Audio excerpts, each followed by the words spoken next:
papers now. I'm pleased to say we are joined by Ava Santina Evans, political correspondent at Politics Joe, and by Christian Calgi, senior political correspondent at the Daily Express. Ava, Christian, thanks very much for coming in on a rainy Sunday morning. We do appreciate it. Let's get straight on, and we'll start with the Telegraph.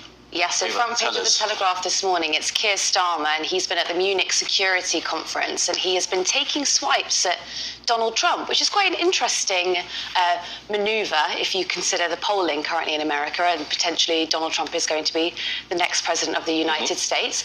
So he's very upset about a couple of comments that were made about last week. Donald Trump had said that if you are in NATO and if you do not pay your way, you're not paying your 2% of your GDP towards your defence spend, then America will no longer protect you.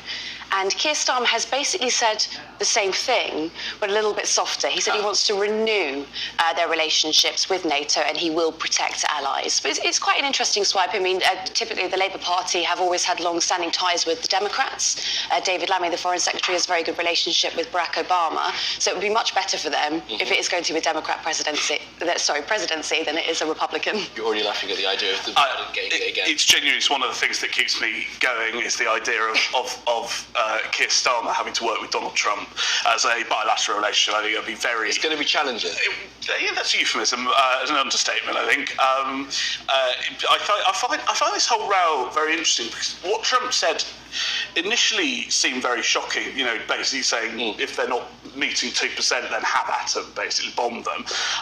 But it does seem, regardless of how shocking the language was, to have made some NATO countries sit up and start worrying. And frankly, you know, even without Trump, it's astonishing to me that given the global circumstances and instability, that so many NATO countries are still not meeting the spending requirements. way less than 2% on defence. It's been very slow for them to catch up with the fact that they are way behind in terms of any arms race with the Russians, and perhaps that sort of language is the sort of thing that gins them up to start spending. Well, if it works, then fair play to them. I think the argument was about the sort of, it felt like a bit of a protection racket, the way he phrased it, right? That, you know, you weren't paying your way, so we're going to bomb you. But interesting that Starmer has got behind it as well a little bit. All right, let's go on to the front of the Sunday. Yes. Mail on Sunday. And what's this?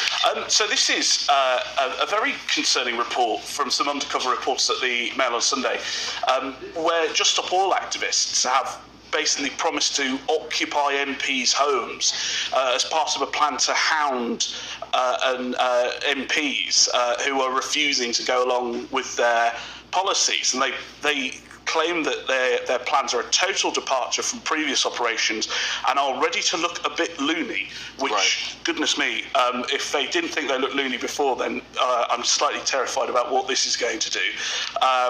One activist compared themselves to Martin Luther King and Gandhi. My particular concern about this is we at the Express went quite big on the Tobias Ellwood protests that were happening at the start of the week. And the thing that concerned me most wasn't just that his address had been leaked online and that activists felt it was all right to target him whilst his 2 young children were at home, but also that the police were there and did nothing about it. They deemed the protest peaceful, even though it was targeting a private residence in the dark of night and 100 people turned up. And they just sat there and did nothing. And I think if this is going to be the way the election is going to be fought, then my goodness, the police need to wake up and have some new operational guidance to prevent these protests. I mean, obviously the warning is then if you were to enter someone's home, you would be arrested for... For that would be. But if they were to just go and protest outside homes, then clearly there's an issue there. I mean, it's a little bit of an over-dramatisation, isn't it? What they're going to do is they're going to turn up outside MPs' homes, and then hopefully the press will turn up and they will cover the situation in a way that they don't... we don't tend to cover ecological stories quite as well as we should do unless there is a protest. So, you know, this is just a bit of direct action. It's not that they're breaking in, they're not breaking and entering. And how is it any different to holding a that's what the headline suggests. Occupy homes suggests as if they're going to go inside the house, right? Yes, but it's good to take the Daily Mail the Mail on Sunday with a little pinch of salt. Absolutely. Outrageous.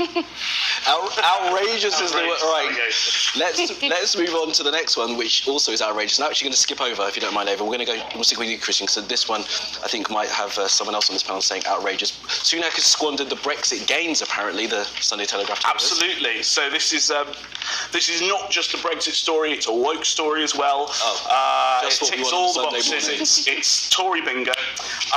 And so what Rishi Sunak has done is he has waved through rules around judgments by the European Court of Justice, around the limits to which businesses can be sued for damages, and it's described as a significant expansion of New Labour's Equality Act, which Rishi Sunak once said had allowed every kind of woke nonsense to permeate public life. And I find this a really good example of the way that many Tory ministers have been ruling for quite a while, which is the rhetoric is so much more hardline than the action when they're actually in office. And a very recent example was how Grant Shapps last week, earlier this week, was complaining about wokeness in the army. And a few months ago was saying the army needs to be diverse, needs to represent modern Britain. And the Tories are all over the sort of diversity and equality issue. But they're two different things, aren't they? Like, the idea of wokeness is about political correctness.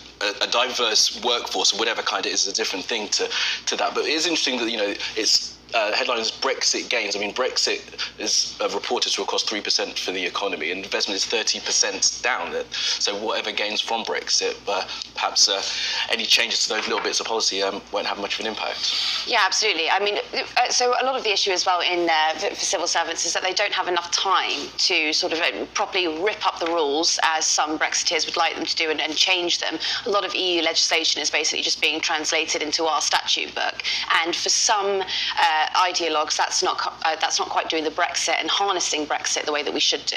Okay, last one, and this is actually quite good fun, because I think his father had a plan like this as well. This is the front of the Times, isn't it? William's got plans for some housing on the Duchy estate.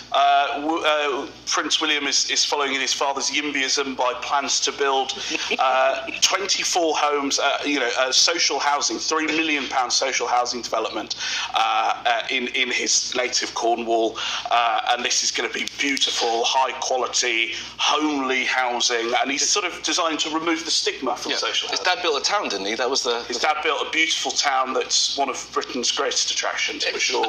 Been there many times. You go there once a year. Pilgrimage. Christian, Ava, thank you for that. We're going to have more of this lovely conversation coming up in the next hour. Thank you. Stay with us, and we'll be back after this short break.